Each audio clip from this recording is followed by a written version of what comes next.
Umat Tuhan yang terkasih dalam Yesus Kristus, Shalom. Jumpa lagi pada malam ini 5 Oktober 2021. Sebelum kita beristirahat malam, baiklah kita ada di hadirat Tuhan untuk mendengarkan kebenaran firman-Nya. Mari kita berdoa.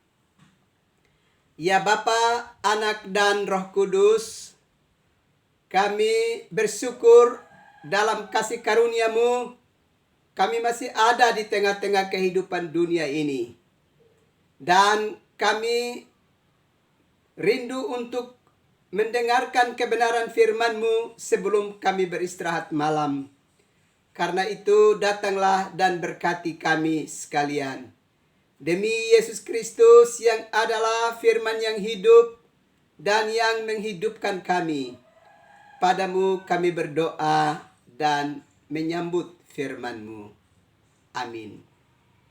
Umat Tuhan yang terkasih dalam Yesus Kristus, kita mendengarkan kebenaran firman Allah yang terbaca di dalam Kisah Para Rasul pasalnya yang ke-9, ayatnya yang ke-40 sampai dengan ayatnya yang ke-43.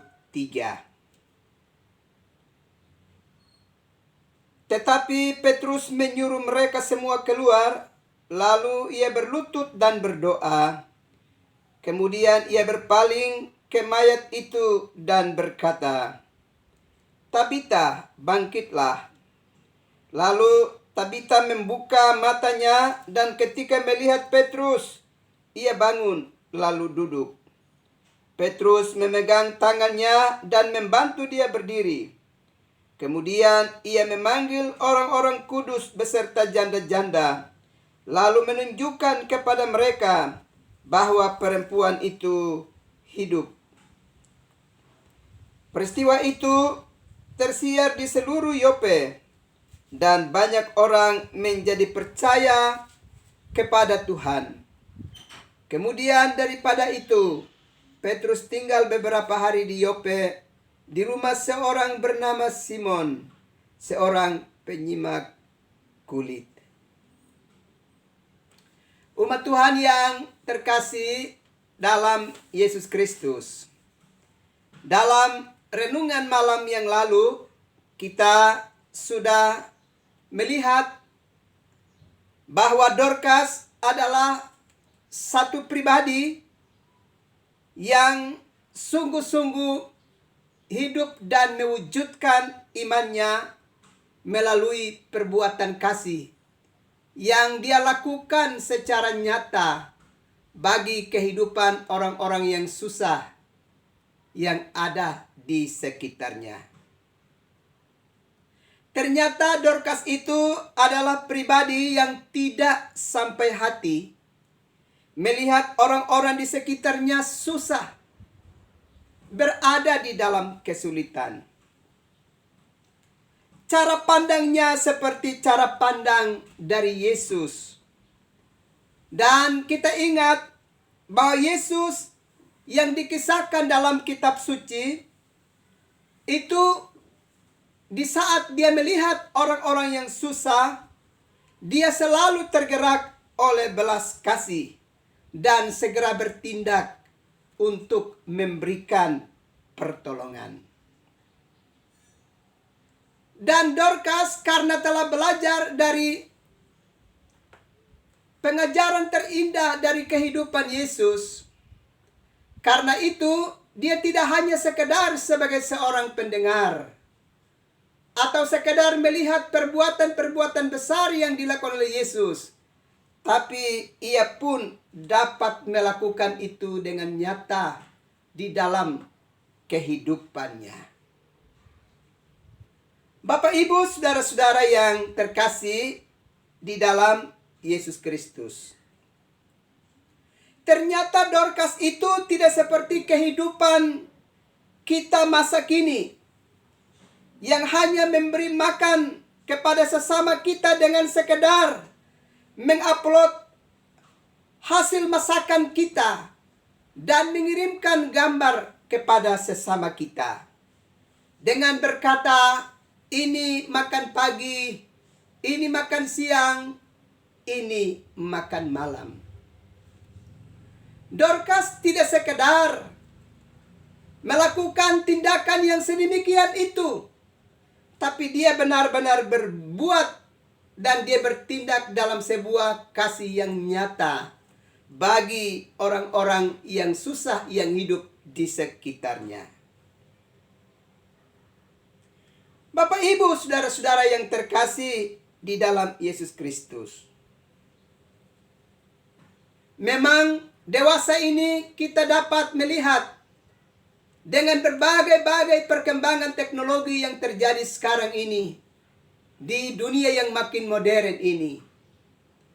Banyak kali seseorang hanya mengirimkan gambar dari apa yang dia nikmati kepada orang-orang di sekitarnya. Dan dia hanya membuat orang-orang membayangkan tentang lezatnya sebuah makanan atau baiknya sesuatu. Dia hanya sekedar membayangkan itu di dalam kehidupannya tanpa dia sungguh-sungguh menikmati pemberian dari seseorang di dalam hidupnya.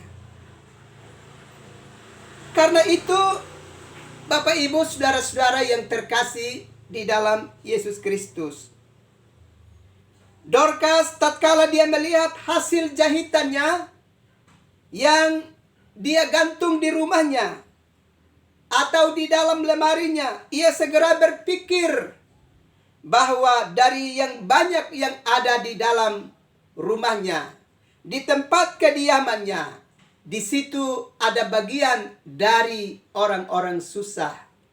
Dan karenanya segera harus dilanjutkan untuk memberkati kehidupan orang-orang yang susah di dalam kehidupan mereka. Ini sebuah tindakan yang sungguh-sungguh luar biasa yang patut kita belajar dari kehidupan Dorcas. Dia selalu melihat semua yang ada padanya, di dalamnya terdapat bagian dari orang-orang susah. Dan karenanya segera harus dilanjutkan dan diteruskan kepada kehidupan mereka. Dengan demikian, melalui kisah hidup dari Dorcas, kita belajar bahwa dunia kehidupan kita sekarang ini masih sangat membutuhkan pribadi-pribadi seperti Dorcas. Karena itu, dalam kisah ini dikisahkan bahwa sekalipun Dorcas itu mengalami sakit penyakit, penderitaan, dan kemudian mengalami kematian, tetapi Tuhan melihat bahwa dunia masih memerlukan pribadi seperti Dorcas. Karena itu, Dorcas tidak boleh segera meninggalkan dunia ini. Dorcas tidak boleh dihalangi dengan sakit penyakit, penderitaan, apalagi kematian, sehingga memisahkan dia dari dunia ini, dari tengah-tengah kehidupan orang-orang yang susah. Itulah sebabnya Allah melalui Petrus segera hadir untuk memberi pertolongan supaya dapat menyingkirkan kematian yang sekarang mengambil bagian dari kehidupan Dorcas dan mau memisahkan dia dari orang-orang yang harus dapat dia beri pertolongan di tengah-tengah kehidupan dunia ini, di tengah-tengah lingkungan di mana dia hidup. Ia harus hidup. Karyanya yang bernilai itu masih harus terus diteruskan, dilanjutkan bagi kehidupan orang-orang di sekitarnya. Dengan demikian, Bapak, Ibu, saudara-saudara yang terkasih di dalam Yesus Kristus, Tuhan melalui Petrus membangkitkan Dorcas supaya karya terbaiknya masih harus dia lanjutkan, supaya banyak orang belajar dari cara hidup Dorcas dan sedapat mungkin menuruti teladan hidupnya, sehingga orang secara bersama-sama memiliki rasa kasih yang dalam dan hidup saling memberkati, saling menopang satu dengan yang lainnya. Karena itu, kematian tidak boleh segera mengambil kehidupan dari Dorcas dan memisahkan hidupnya dari orang-orang susah. Dorcas masih harus tetap hidup, supaya dia terus menunjukkan sebuah teladan hidup yang berarti bagi kehidupan orang-orang di sekitarnya. Bahkan orang-orang susah harus mendapatkan perhatian dan kasih sayang dalam diri Dorcas. Dari kisah ini, Bapak Ibu, kita belajar dengan baik bahwa tidak semua orang yang hidup bersama dengan kita itu mampu di dalam kehidupan ekonomi mereka. Ada di antara kita orang-orang yang memang benar-benar mengalami kekurangan di dalam kehidupan mereka. Mereka benar-benar susah di dalam kehidupan mereka dan membutuhkan uluran tangan dari kehidupan kita yang punya kesempatan memiliki banyak berkat di dalam kehidupan ini. Kita pasti ingat perempuan yang mengurapi kepala dari Yesus sebelum Yesus mengalami kematian. Dan pada waktu itu ada protes dari Yudas bahwa mengapa perempuan itu membuang-buang saja minyak yang mahal pada waktu itu. Waktu itu Yesus segera mengingatkan kepada murid-muridnya bahwa orang-orang miskin akan terus ada padamu. Apa yang Yesus mau pesankan kepada murid-murid dan kepada segenap kita umat percaya? Bahwa di dalam kehidupan bersama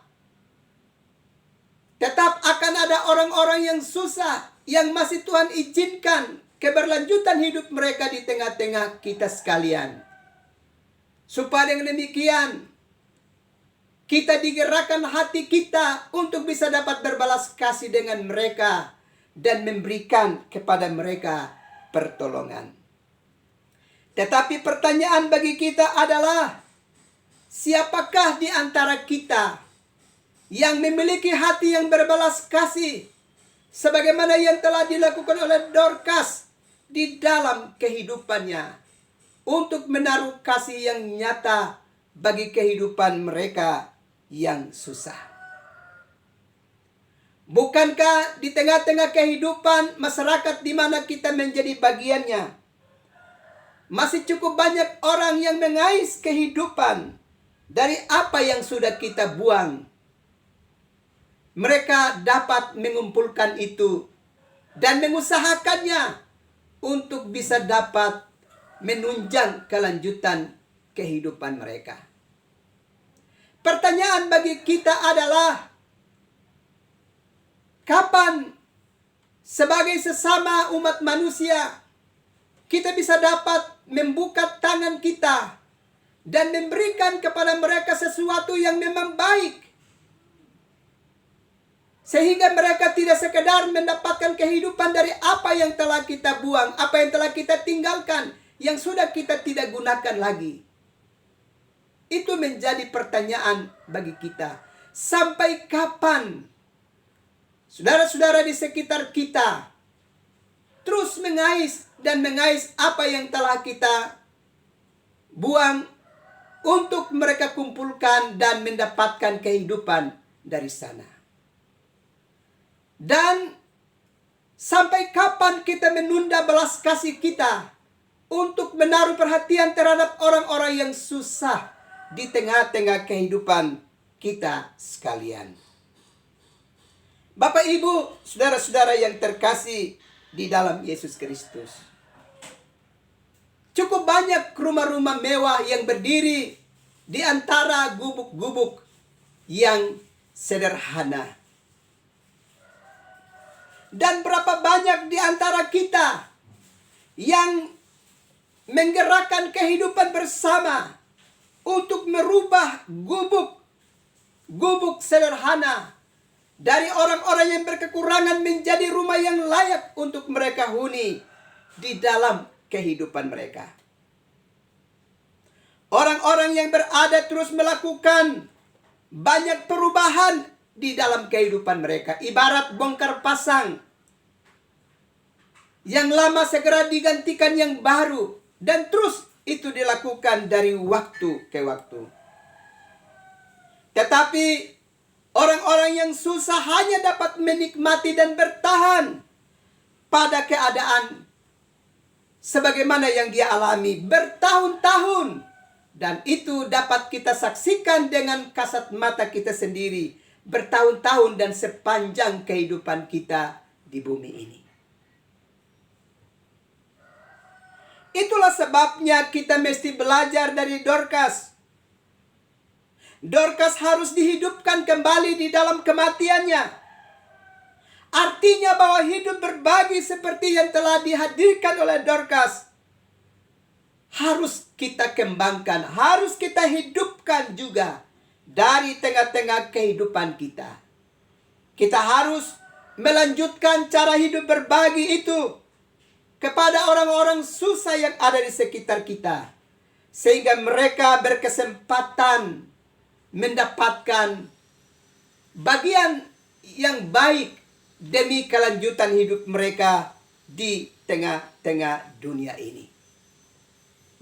Bapak, Ibu, saudara-saudara yang terkasih dalam Yesus Kristus, semua kita harus ingat bahwa apa yang ada pada kita, yang kita miliki di rumah kita, apa yang menjadi aset bagi kehidupan kita untuk menambah pundi-pundi kekayaan kita, kita harus ingat bahwa di dalamnya ada bagian dari orang-orang yang susah. Karena itu, kita harus ingat dan dengar bisikan Roh Kudus di dalam hati kita untuk mengajarkan kita hidup berbelas kasih dengan orang-orang susah di sekitar kita sekalian. Setiap kita, Allah telah menaruh Roh Kudus-Nya di dalam kehidupan kita yang mengajarkan kita untuk mengerjakan hal-hal yang baik di tengah-tengah kehidupan dunia ini. Karena itu, arahkan hatimu, sendengkan telingamu untuk mendengarkan bisikan dari Roh yang menggerakkan kehidupan kita untuk melakukan sesuatu yang terbaik, teristimewa, hidup berbagi dengan orang-orang susah di tengah-tengah kehidupan dunia ini. Janganlah mendengarkan roh kikir di dalam kehidupan kita yang selalu berbisik kepada kita untuk tidak ikut menolong, tidak ikut menumpangkan tangan kita, membuka tangan kita lebar-lebar untuk memberkati mereka yang susah, yang ada di tengah-tengah kehidupan kita. Ingat kisah yang dinyatakan oleh Yesus Kristus dalam Injil Lukas pasalnya yang ke-16. Ayat yang ke-19 dan seterusnya. Cerita tentang kehidupan orang kaya yang ternyata hari-hari hidupnya tidak sudi membuka tangannya untuk memberkati orang susah sekalipun sudah ada di hadiratnya. Dan apa gerangan yang dia alami setelah dia mengalami kematian. Ternyata bekas basah dari jari Lazarus pun tidak bisa dapat menyentuh pada lidahnya. Karena itu ingat, hidup berbagi dan menopang kehidupan orang yang susah untuk mengalami kehidupan di bumi ini adalah juga menjadi tanggung jawab bagi kita sekalian. Itulah sebabnya Dorcas yang telah mengalami kematian itu, Tuhan hadirkan Petrus dan menaruh kuasa dalam diri Petrus untuk membangkitkan Dorcas supaya Dorcas masih dapat melanjutkan hidup berbagi dengan orang-orang susah. Dan dengan kebangkitan itu tentu kita mau diingatkan bahwa hidup berbagi harus dihidupkan, dibangkitkan di dalam kehidupan bersama untuk menolong orang-orang yang susah di antara kita. Kiranya Roh Kudus, Roh kebenaran itu akan terus berbisik di dalam hati kita dan menggerakkan tangan kita untuk membuka tangan kita memberkati orang-orang susah di sekitar kita. Tuhan memberkati kita sekalian. Amin. Mari kita berdoa. Terpujilah namamu, ya Bapa, Anak, dan Roh Kudus, yang berkenan melawat kami dengan kebenaran firman-Mu, ya Bapa. Terima kasih Tuhan untuk firman-Mu. Ajar kami terus dengan kebenaran firman-Mu, supaya kami menemukan bentuk-bentuk kehidupan yang layak di hadirat-Mu. Dengan belajar dari kehidupan Dorcas, yang memiliki hati yang benar-benar penuh belas kasih terhadap orang-orang susah, dan telah menyatakan kasihnya secara nyata bagi kehidupan mereka. Kami juga sadar cukup banyak orang susah di sekitar kami. Karena itu ajar kami untuk kami saling berbagi, supaya kami bersama-sama hidup di tengah-tengah dunia ini dan terus mempermuliakan nama-Mu, ya Bapa. Terima kasih Tuhan Yesus, dan kami juga berdoa untuk semua orang yang mengalami hari-hari sulit dalam hidup mereka, hari-hari susah dalam hidup mereka. Kami minta kepadamu, kiranya Roh Kudus tetap menggerakkan hati setiap orang, tetangga-tetangga, kenalan, sahabat, untuk menggerakkan hati mereka untuk memberkati mereka sekalian. Dan kami juga berdoa terus Allah memberkati usaha dan pekerjaan dari setiap keluarga, sehingga setiap orang yang mengalami kesulitan ekonomi boleh bangkit dan mengalami berkat-berkat-Mu di dalam kehidupan mereka. Karena Allah berkenan memberkati usaha-usaha dan pekerjaan yang mereka kerjakan. Terima kasih Tuhan Yesus, terima kasih. Malam sudah menjadi bahagian buat kami. Kami akan beristirahat. Karena itu kami minta kepadamu Bapa, tumpangkanlah tangan-Mu ke atas kami sekalian. Dan roh kebenaran itu terus Tuhan anugerahkan kepada kami, supaya menolong kami dalam peristirahatan, dan akan menolong kami untuk kami bangun besok pagi. Dan kami boleh disegarkan dengan kebenaran firman-Mu, dan mengerjakan bagian terbaik untuk kehidupan sesama kami. Ini doa kami Tuhan, ini sembah kami. Demi Yesus Kristus, yang mengajarkan kami untuk hidup dalam cinta kasih dan saling berbagi. Padamu kami berdoa dan mengucap syukur. Amin. Umat Tuhan yang terkasih dalam Yesus Kristus, selamat malam, selamat beristirahat. Tuhan memberkati umat Tuhan sekalian. Shalom.